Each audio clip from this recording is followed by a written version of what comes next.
কেটা কই বানলে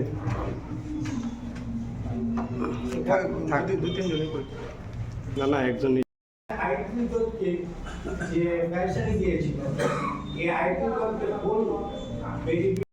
পাঁচজনকে ফুল বেনিফিট দিয়ে দেওয়া হয়েছে প্রথম দিয়েছে তারপরে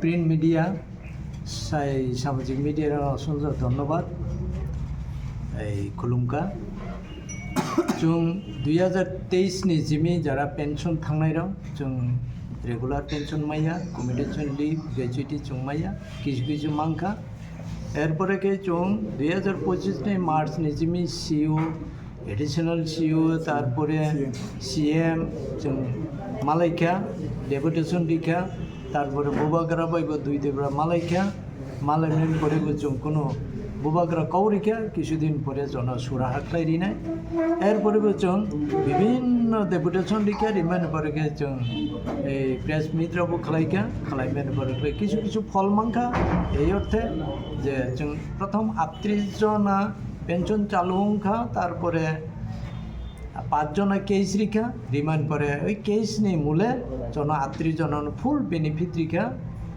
लिव सैलारि ग्रेजुएटी कमिटेशन जतन रिखा एरपरे 318 जनानि बिसिङो 318 जनानि बिसिङो जों 38 जना फुल बेनिफिट मानि थांगा केस खालाय 5 जना मांखा बाद बाकी पेंशनाराव किछु किछु एरिया सह पेंशन चालू खालायरिखा तार मध्य 55 जना अंखा डिउटी रानिंग अवस्थाय बरकनि थुइका थुइमेन परे फैमिली पेंशन तो माना नांगो एवं स्पेशल पेंशन माना नांगो ताबो बरक माइया 37 जना फैमिली पेंशन मांखा एर मध्य जों तरिगरि खालायो ताई 52 जना केस खालायगा माननीय हाईकोर्ट नि राय मूले 52 जन जों गत 7 तारिख डिसेम्बर राय अंखा आव रायाव साजा खाजे 7% इंटरेस्ट सह उइथिन 3 मान्थ नि बिसिङो बरनो पूरा इंटरेस्ट सह आसल ग्रेजुएटी लिव सह जतन रिदि हिनय राय रिजाका जों ताबो पर्यन्त मायाको तिनि डिसेम्बर नि 19 तारिख तो जों तिनि एकटा डिसिजन नाखा जारा पेंशन माया बरनो बागैबो जों सिउनि थानि थांनाय मायाखुराव जारा पेंशन चालू अंखा किन्तु बाकी बेनिफिट मायाको आब्रान बागै जों सिउनि थानि जों डेपुटेशन दिनाय इके जारा केई संख्या केइसो राय अंखा 52 जन बरनो बागैबो नाव बदिनो रिनाय बसुतारि नि बिसिङो रिनाय जों आबाबो आलोचना खालायलायके तिनि बरनो बागैबो जों सिउनि थानि डेपुटेशन दिलायाखै जों बोसोराते फल प्रसु अंग जों आबो तिनि एडिसि पेंशन एसोसिएशन राव जों आबनो नायनाय জোরালো পদক্ষেপ না লাইনে ধন্যবাদ মিডিয়া বিভিন্ন চ্যানেল থেকে আমাদের এই যে এডিসি এমপ্লয়ি পেনশনের অ্যাসোসিয়েশনের যে মিটিং আমরা এসেছেন তার জন্য আমাদেরকে অসংখ্য ধন্যবাদ। আমাদের সমস্যাটা হচ্ছে আমরা এডিসি এমপ্লয়ি পেনশনের অ্যাসোসিয়েশন মানে এডিসিতে যারা চাকরিরত হওয়ার পরে যে পেনশন গিয়েছেন তাদের সমস্যা নিয়ে আমাদের এই মিটিংটা হয়েছে। এর আগেও আমরা 2025 ফেব্রুয়ারি মাসে আমরা সংগঠন করা হয়েছে এডিসি এমপ্লয়ি পেনশনের অ্যাসোসিয়েশন। তো সেই ধারাবাহিকভাবে আমরা প্রতি মাসে আমরা একবার মিটিং করা হয় যে আমাদের পাওনাগুলা মিটিয়ে দেওয়ার জন্য এডিসি অথরিটিকে। কিন্তু আমাদের কোনো মানে পাওনাগুলা কিছু পেয়েছি আর বাকিগুলো এখনও পাইনি। এখন যারা নতুনভাবে এসে পেনশন গেছেন বা ওইটা আছে তাদের কিন্তু এখনও সেই পেনশনের টাকা এখনও পাইনি। সেটা নিয়ে আমরা আলোচনা করছি। আগামী দিনে সেটা নিয়ে আমরা এডিসি অথরিটির সঙ্গে কী কথা বলতে পারি বা কী নিয়ে আলোচনা করতে পারি সেটা নিয়ে আমরা আজকে সিদ্ধান্ত নিয়েছি। এই বিষয় নিয়ে রাজ্য সরকার বা আপনাদের যে মহারাজা প্রদ্যুৎ কিশোর দেব বর্মন ওনার সঙ্গে দেখা করে কথাবার্তা হয়েছে এই বিষয়গুলো নিয়ে? আমরা মহারাজ বুবাগ্রার সঙ্গে আমরা 2বার দেখা হয়েছি। 15 তারিখ জুলাই 15 তারিখ অগাস্ট আর জুলাইয়ের 4 তারিখ আমরা বার্থডে দিন দেখা হয়েছে। তখনই তারা আমরা গেছি যে মহারাজ আমরা তো পেনশনে গেছেন, আমরা এই বয়সে তো আর কোনো কাজ করতে পারি না, আমাদের তো বয়সে সাইড হয়ে গেছে গা, এখন আমরা কারো কাছে কাজ করা বা কারো কিছু ইনকাম করা এটা তো আমাদের পক্ষে সম্ভব না। তা আমাদের যতগুলো পাওনা আছে এটা যত দ্রুত সম্ভব আমাদেরকে মিটিয়ে দেওয়াটা, এ কথা আমরা বলছি। তো তখন বলছিল যে ঠিক আছে আপনাদের দাবি দেওয়া সব ঠিক আছে, তাই দেওয়ার জন্য অঙ্গীকারবদ্ধ, কিন্তু এই কথা বলার পরও আজ অব্দি কেন দেরি হয়ে থাকছেন সেটা তো আমরা আর ওদের সঙ্গে আর কোনো আলোচনা করতে পারি। তো এই বিষয় নিয়ে রাজ্যের মাননীয় মুখ্যমন্ত্রীর উদ্দেশ্যে কিছু বলবেন? মাননীয় মুখ্যমন্ত্রীর কাছে আমাদের উদ্দেশ্য এটাই থাকবো, আপনি যেহেতু রাজ্যের মুখ্যমন্ত্রী এবং এডিসি হলো আপনার আন্ডারে আছে, সুতরাং এই এডিসি অবস্থাগুলো আপনি যদি এটা তত্ত্বাবধান করেন বা কিছু দেখাশোনা করেন বা লুক আফটার করেন তাহলে আমাদের জন্য খুব ভালো হবে, সেটাই আমাদের মাননীয় মুখ্যমন্ত্রীর কাছে আবেদন রাখবো। পেনশনে যে গেছেন আপনারা কতজন আছেন এরকম? আমরা এখন পর্যন্ত 439 জন এখন পর্যন্ত আছে। এর মধ্যে অনেক আছে 55 জন নাকি ডাইন হার্নেস না, ডাইন হার্নে বলতে ডিউটি থাকাকালীন হে মারা গেছে, কিন্তু হে কিছু এখন পাইনি। এটা তো স্পেশাল ফ্যামিলি পেনশন পাওয়া দরকার আছিল, কিন্তু সেটা পাইনি। ঠিক আছে। তো এই যদি আপনাদের এই দাবিগুলো পূরণ না হয় তাহলে আগামী দিনে কোনো আন্দোলন বা কর্মসূচি এরকম নেওয়া না এই বা কোর্টে মামলা করা? মামলা আমরা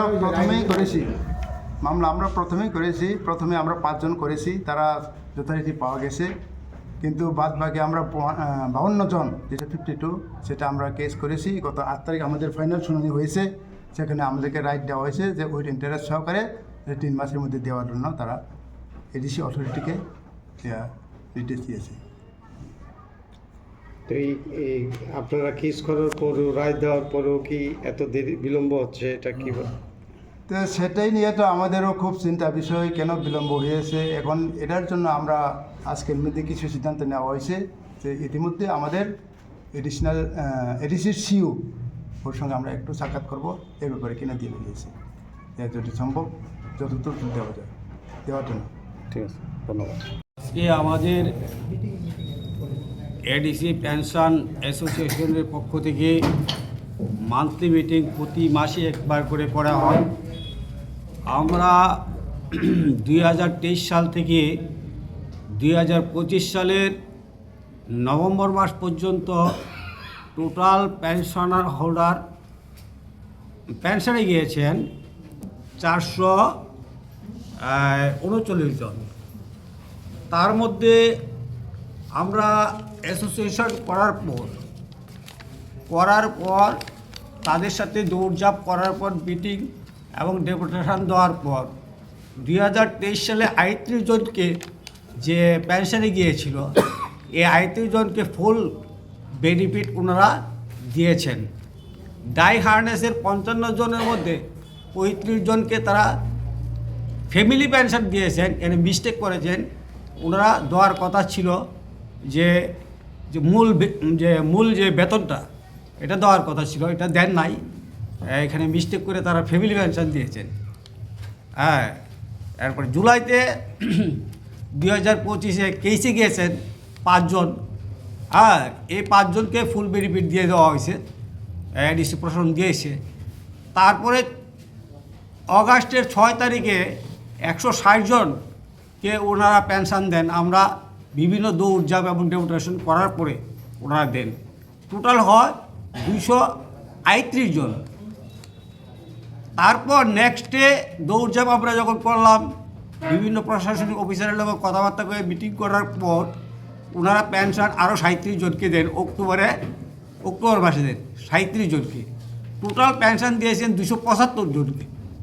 তার মধ্যে আমরা এখনও 164 জন পেনশন হোল্ডাররা বাকি আছেন, ওনারা পেনশন এখনও পান।